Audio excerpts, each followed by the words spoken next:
Hello, and welcome to today's webinar with Dr. Alison O'Mahony on evaluating the immuno-oncology potential of compounds using human in vitro TME models.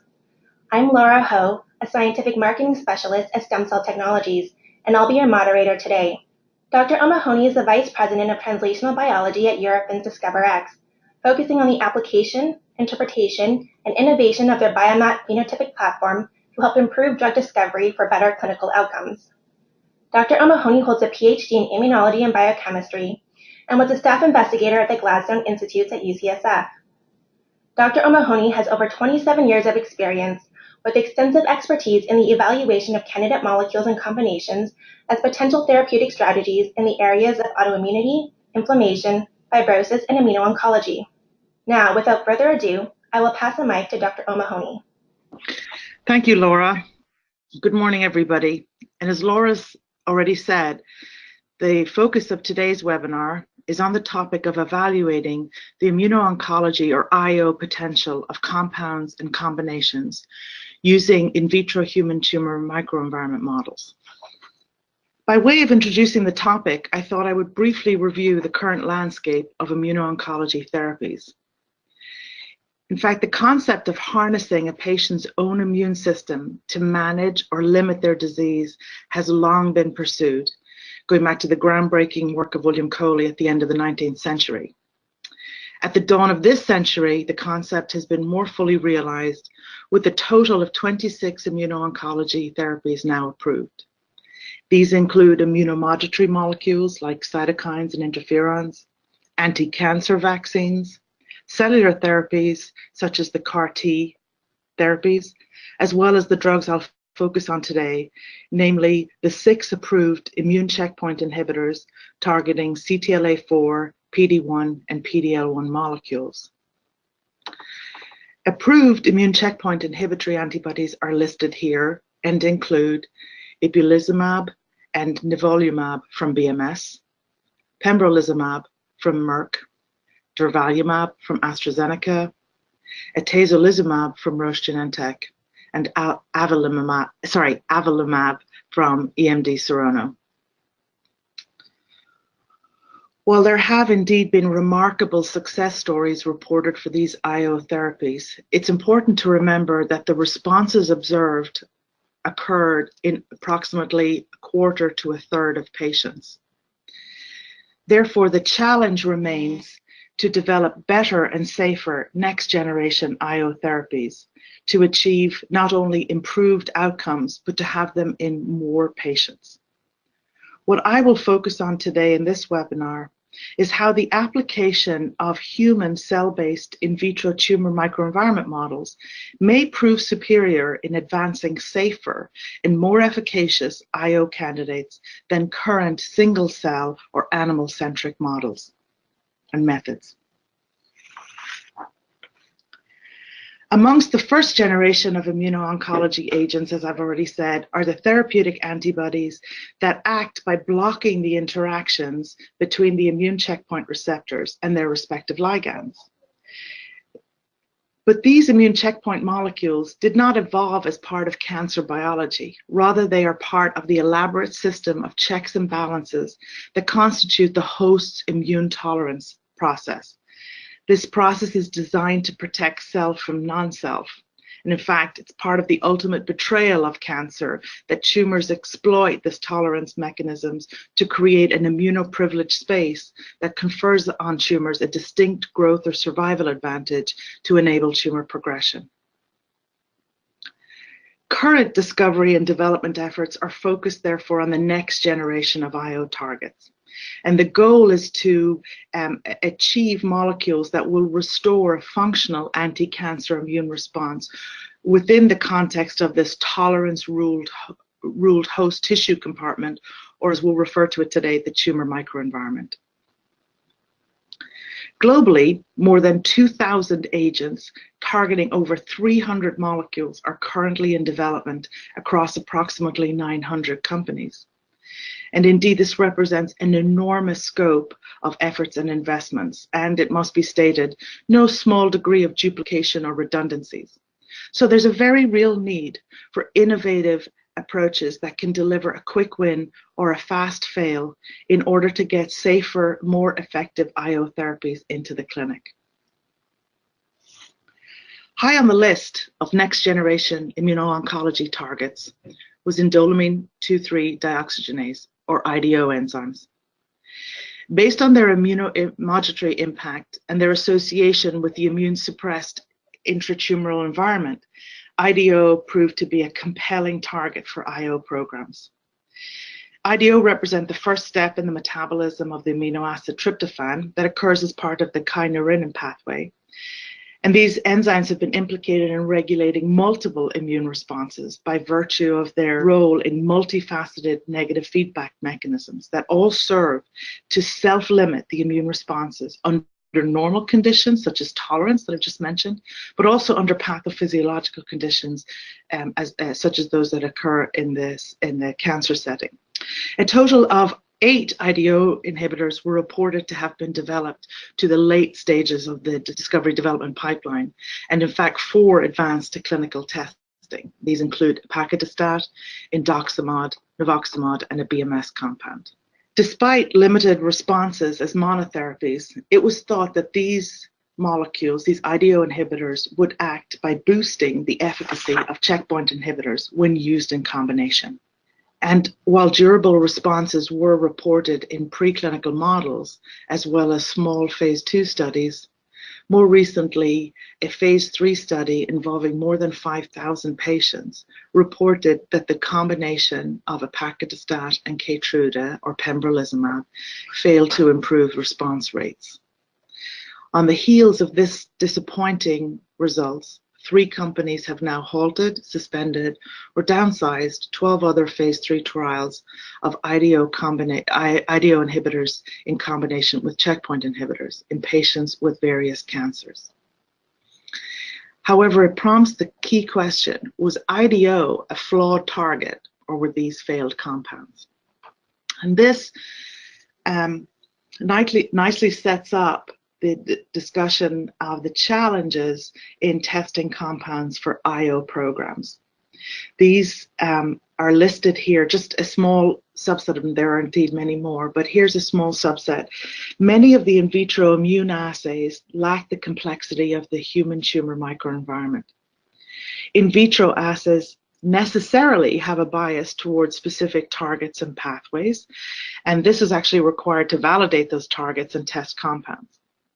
Animal xenograft models are typically used later in development phases rather than in earlier screening or compound prioritization phases. And finally, combination strategies should require an evidence-based approach. We propose that Biomap represents at least one approach that can better qualify compounds for immuno-oncology programs.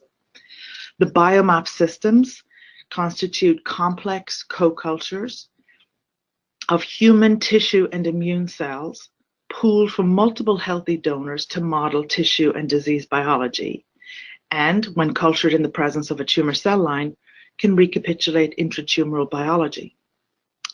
Our assays are robust and reproducible and support the screening of both large and small molecules. The systems are validated in phenotypic panels with human translational biomarkers designed to provide deeper insight into how compounds are acting mechanistically and potentially identify clinically relevant response biomarkers. And finally, the systems are amenable to testing monotherapies and combinations in parallel to not only qualify the combination, but also to help guide therapeutic strategies in dosing or exposures. In developing these human tumor microenvironment models, we utilized our expertise garnered over the last dozen years or more in building human tissue and disease model systems. We first identified which human primary cell types to co-culture to model the stromal compartment. To model the host tumor microenvironment. These included fibroblasts to model the stromal compartment. PBMCs were used to recapitulate the immune compartment, and vascular endothelial cells represent the vasculature. For the tumor compartment, we elected to use the HD29 colorectal adenocarcinoma cell line. We first developed a two-system panel depicted here called the CRC panel, where the STRO HD29 screening system consists of a co-culture of human primary fibroblasts from multiple healthy donors and PBMCs also pooled from multiple healthy donors and the HD29 cell line. In parallel, the VASC HD29 system comprised of human primary endothelial cells, PBMCs, and the HD29 cancer cell line. The systems are used to test compounds or combinations that can include small molecules or large molecules or combinations thereof that are tested at 4 concentrations in triplicate format. The systems are stimulated with a submitogenic level of T-cell receptor agonists or ligands for 48 hours to model T-cell engagement of tumor antigens and recapitulate that aspect of immune priming or immune activation. At the end of assay, we measure protein biomarkers. They're measured either directly on the co-culture system or they're measured in a supernatant as soluble biomarkers.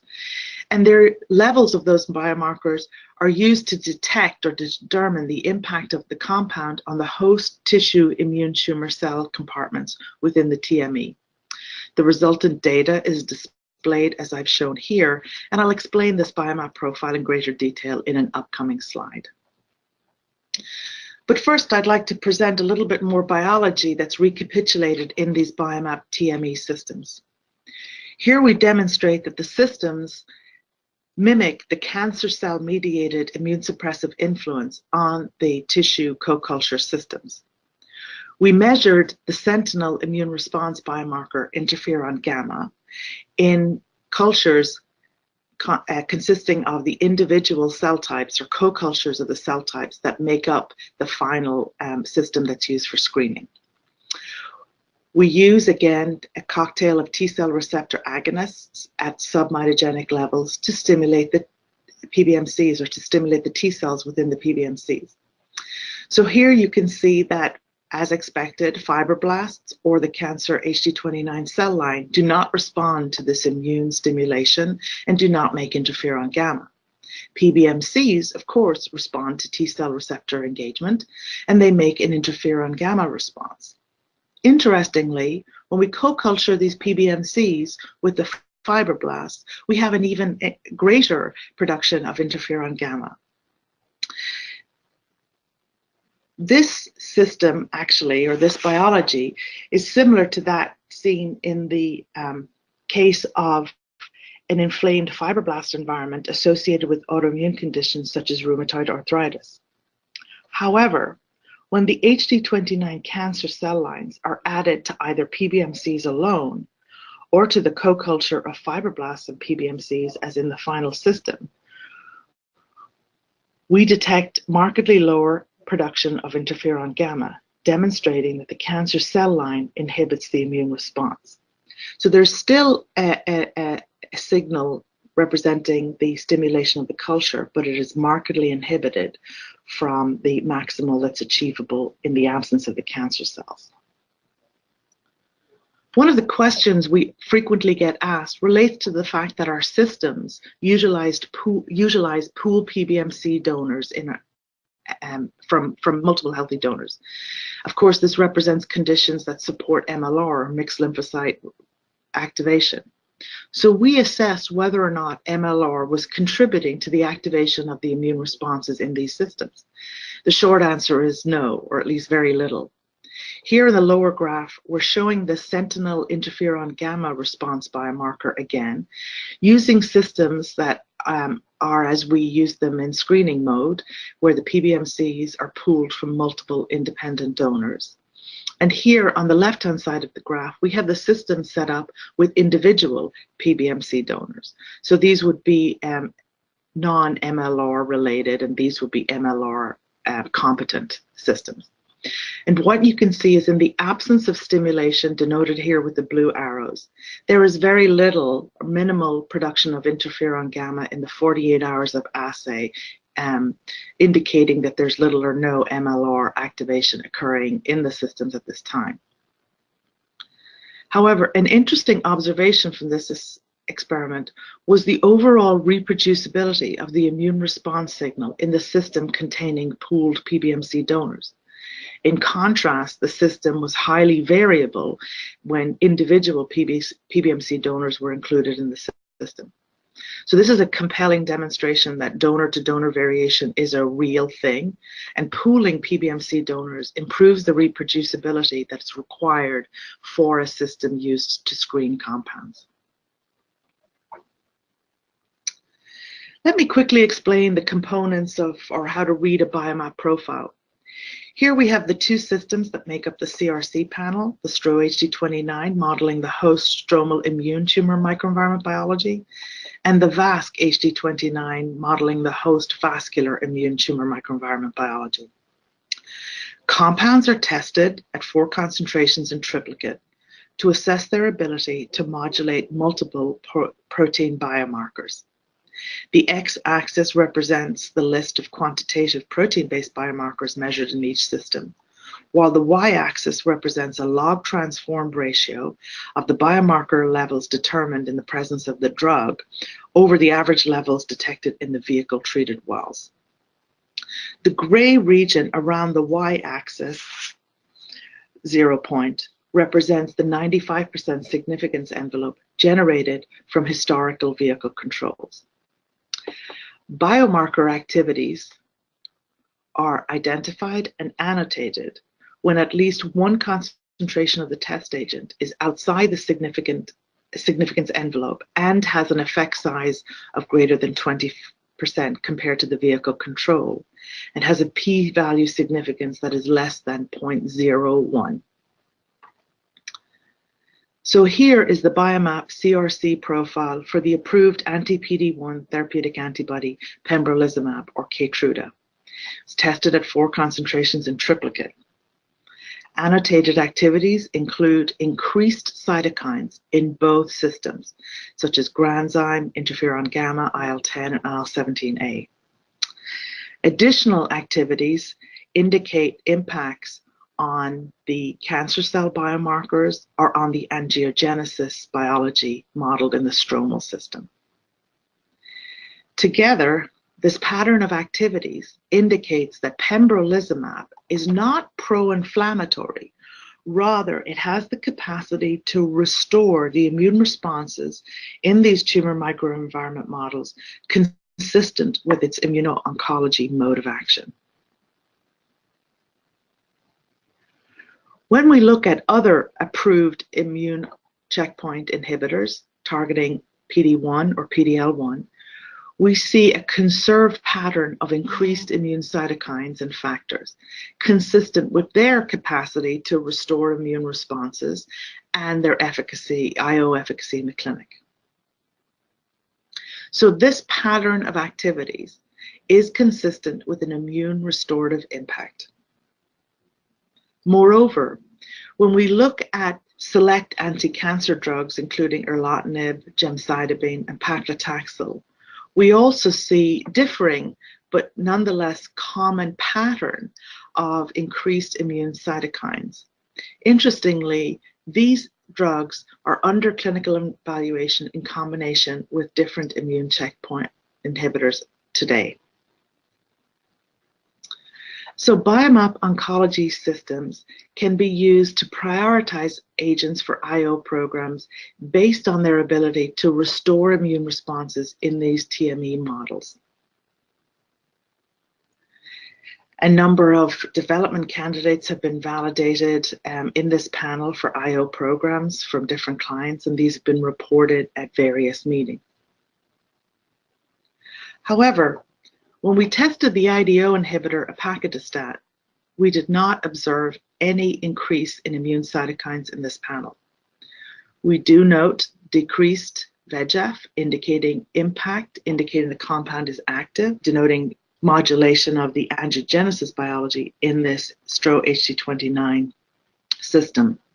Similar immune inactive profiles were seen with other IDO inhibitors, including nivoxamod and indoxamod. A modest, non-dose correlating and intermittent increase in IL-6 was observed in the VASC HT29 system only, but again, either at concentrations closer to clinical exposure levels or even going very, very high, we noticed that there is no increase seen in the immune response cytokines that we see with PD-1 and PD-L1 drugs. So the absence of IO-relevant immune restorative activities with these molecules is consistent with their limited efficacy reported as monotherapies. And this led to the proposal that IDO inhibitors may in fact act to boost the IO efficacy of checkpoint inhibitors when used in combination. And that hypothesis is very much aligned with the trend that new IO therapies will largely involve combinations with already approved checkpoint inhibitors. In fact, a review of the number of clinical trials from just a couple of years ago revealed what this author called a combinatorial explosion, where the number of current and projected clinical trials was exponentially larger for combinations than for single drugs. Indeed, it poses the question if this is in fact going to have an inhibitory or a quenching impact on the innovation of new targets. But it prompted us to assess if the biomap screening systems could be used to validate combinations for IO programs, similar to the way they can be used to qualify individual agents. And this is based on the fact that combinations may have enhanced immune restorative effects. I think this is a very important question, given that today many IO combinations are being tested in the clinic, often with limited efficacy data from preclinical or clinical testing. Indeed, increasingly, we see candidates being developed only as combination partners rather than individual monotherapies. So we developed a screening format that allows combinations to be evaluated to detect a greater increase in cytokines relative to the individual agents that are tested in parallel. So this is a compelling platform that allows you to absolutely determine the basic qualifications for prioritizing a combination strategy. We can qualify these combinations based on, one, the detection of statistically different activities of the combination versus both individual agents, and two, to determine the suitability of such modulated activities in the context of IO potential. Finally, testing combinations and monotherapies in parallel can provide guidance for optimal dosing of individual agents to achieve more efficacious combinations. The format includes testing the individual agents at 4 concentrations in triplicate in the same assay setup, and then testing a 4x4 matrix of different exposure levels of the respective combination. Here I show the results of a combination evaluation experiment. First, shown here in red and in blue, both pembrolizumab and paclitaxel, tested as individual agents, have activities consistent with increased immune cytokines in the VASC HT29 system. They also have this in the STRO HT29 system. This indicates that these molecules can both independently restore immune responses in this TME model. A combination shown here in black of paclitaxel and pembrolizumab at the same concentration has cooperative interactions that led to a greater increase in cytokines consistent with enhanced potential for immune restoration effects in the TME. These data support the hypothesis that these molecules have a potential to achieve a greater IO efficacy when used in combination. We then evaluated if a combination of an IDO inhibitor, such as ipacadostat, with the same immune checkpoint inhibitor, pembrolizumab, would boost the effects of the latter drug and achieve enhanced immune responses. Here you see in red that pembrolizumab alone has this pattern of increased immune responses. In contrast, ipacadostat, shown here in blue, does not have this pattern of increased immune cytokines. Together, a combination of these two molecules, shown in black, did not show an increased response with immune biomarkers. And in fact, in some cases, we see in fact that the combination relative to pembrolizumab alone tested in parallel was slightly decreased. Therefore, this study shows that the combination of an IDO inhibitor and a PD-1 antibody did not achieve boosted immune restoration effects. In summary, today I've shown you that immune checkpoint inhibitors as well as some small molecule anti-cancer drugs exhibit a pattern of increased cytokines and immune factors in systems that model the human tumor microenvironment biology, consistent with their IO-related efficacy. Combinations of these IO active or qualified agents had cooperative interactions that led to even greater immune responses, consistent with the enhanced potential for immune oncology efficacy.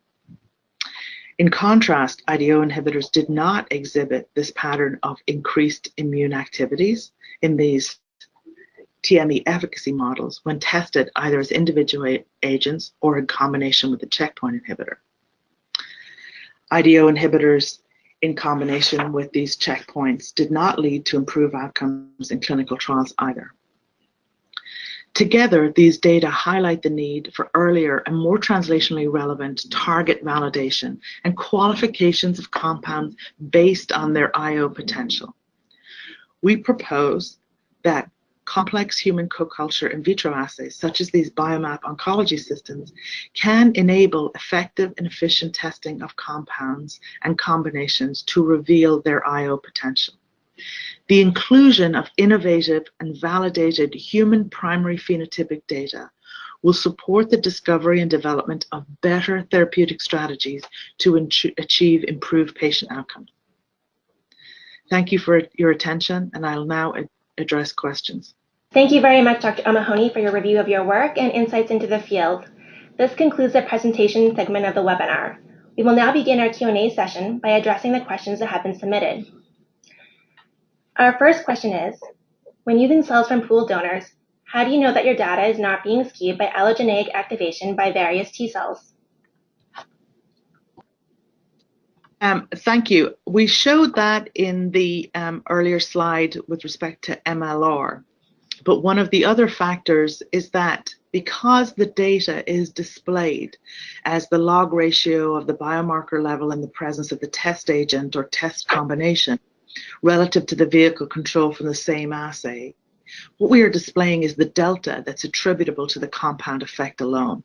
So the underlying biology, regardless of where it's coming from, the stem or augmented by the microenvironment or suppressed by the cancer cells, the same biology is being conserved in the vehicle control from the test treated sample. And we're evaluating and qualifying the activity based on statistical significance, but the underlying biology to the same control and test is preserved. Our next question is, you show the response using colon cancer cells, but have you looked at responses using other cancer cell types? Yes, actually, that's a great question. We have also built a parallel system using the H1299 non-small cell cancer cell line.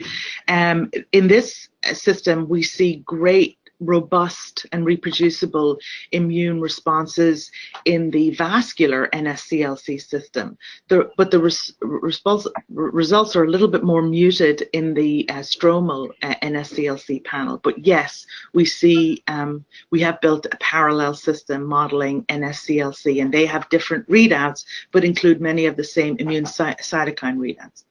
So we have two panels. The CRC has been demonstrated many, many times to be much more robust in both systems. And remember, while I focus largely in this webinar on the immune cytokines, the other readouts reflect impacts on the stromal biology as well as on the cancer cell biology. So taking a phenotypic approach to testing compounds in these tumor microenvironment models allows one to assess what the impact on all the compartments of the TME involve. In this system, are you able to detect killing of the cancer cell line? We can see killing related to acute cytotoxicity.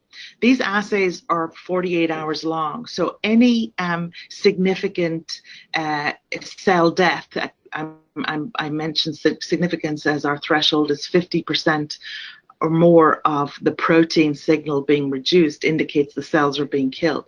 That level of killing in that short a time reflects largely a cytotoxic, acute cytotoxic impact, as opposed to cancer cell killing.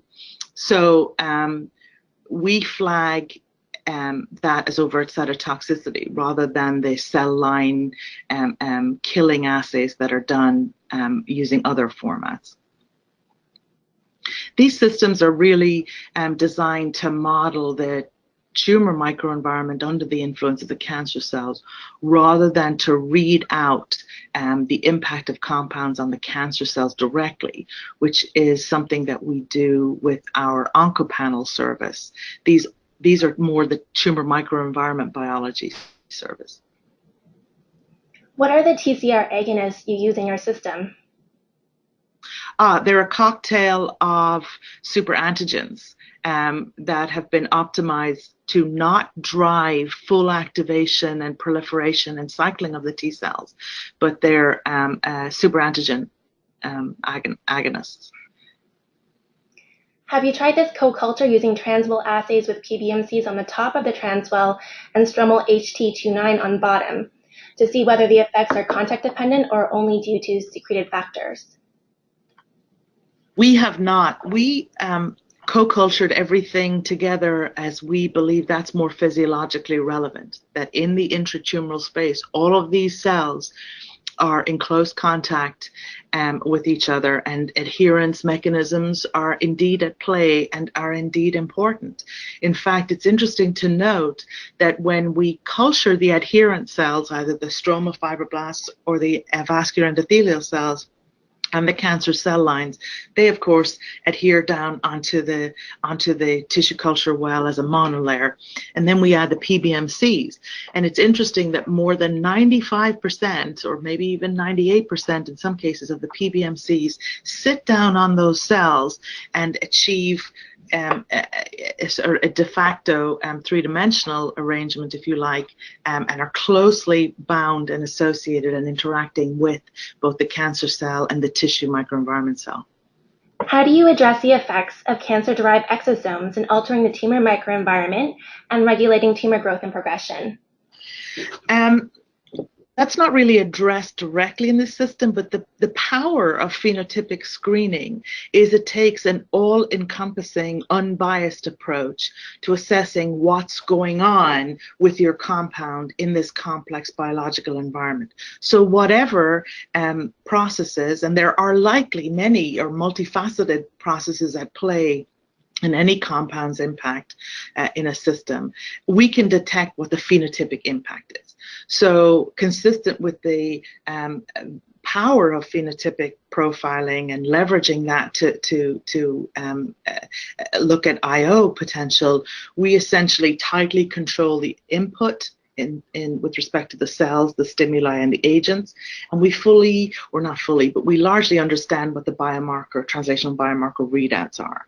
So what is happening in the milieu of the at 48-hour exposure and what's going on in the different cells remains somewhat of a black box, but we're looking at the consequence or the impact, and that's what's clinically relevant. Are these molecules displaying activities, and do these activities provide insight into what their ultimate efficacy could involve? Why does the panel include two different models, stromal and vascular? What is the difference between them? Oh, that's a great question. When we first were developing the system, it was at least conceived that potentially we could have fibroblasts and endothelial cells in there together. However, the optimal media conditions required for both of these primary cell types. Remember, these are not adapted to plastic. These are primary tissue cell types at low passage under normal physiologically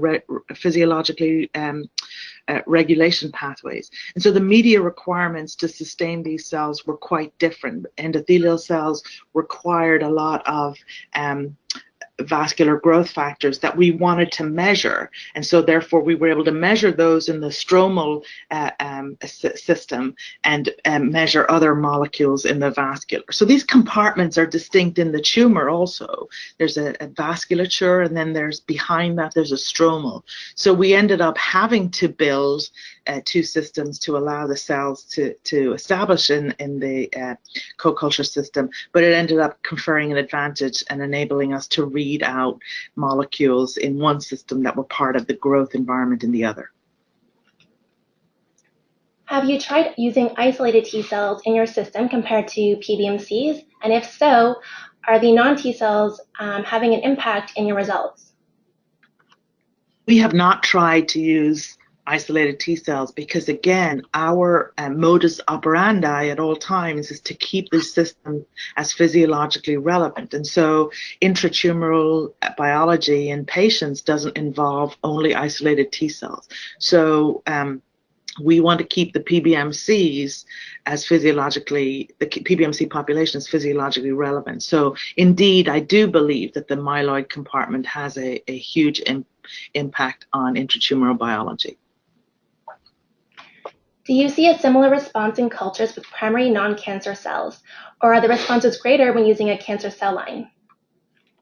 Well, it's a sort of a difficult question to ask. In our tissue and disease models without cancer cells, these immune checkpoint molecules, pembrolizumab, nivolumab, and so forth, are certainly have no increase in immune cytokines. In fact, these two immune checkpoint antibodies in our non-cancer phenotypic profiling platform called the Diversity Plus panel, these compounds are flat. They are actually inactive across these biomarker readouts. So they are not inherently pro-inflammatory outside the immune suppressed environment of the tumor. Rather, these are not immune increases in a pro-inflammatory way, what I've shown today. They're immune increases associated with restored immune function. So in the systems that lack the immune suppressive influence of the cancer cells, these systems don't drive inflammation signals further up, and that's why they're not associated with extreme cytokine storm-like biology in the clinic. So it's really very fundamentally different biology.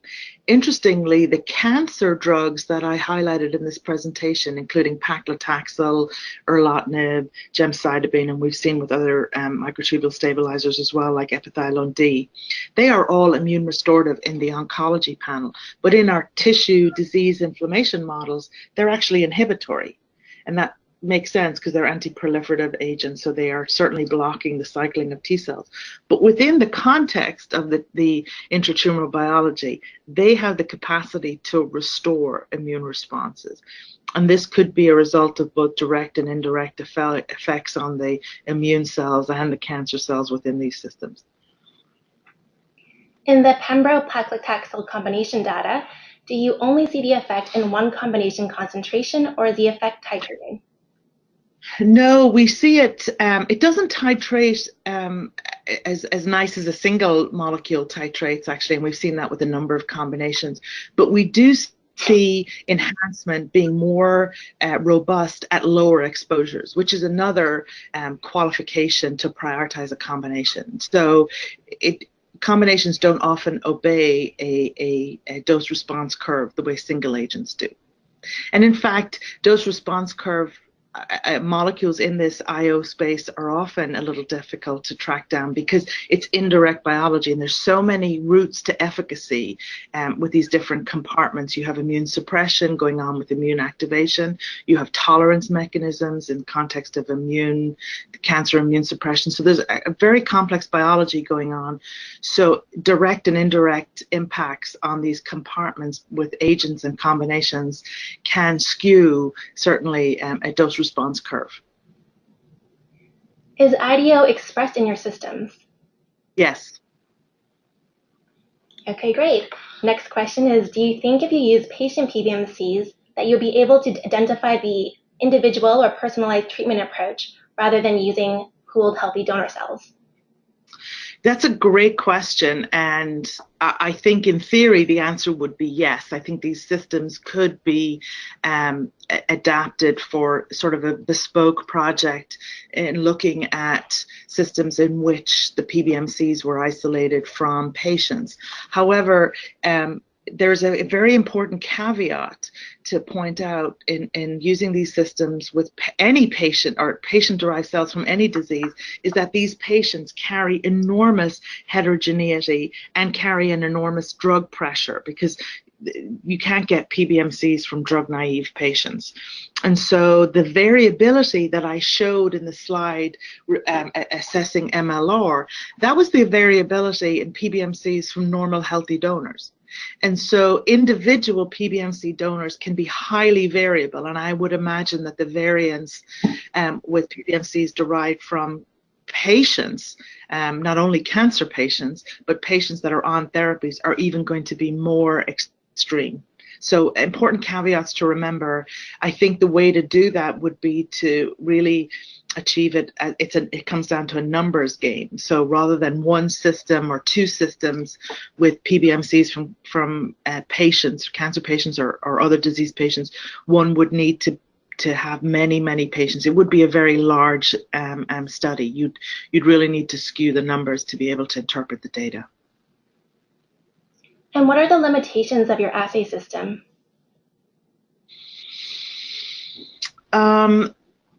Some of the limitations on a sort of more practical sense is that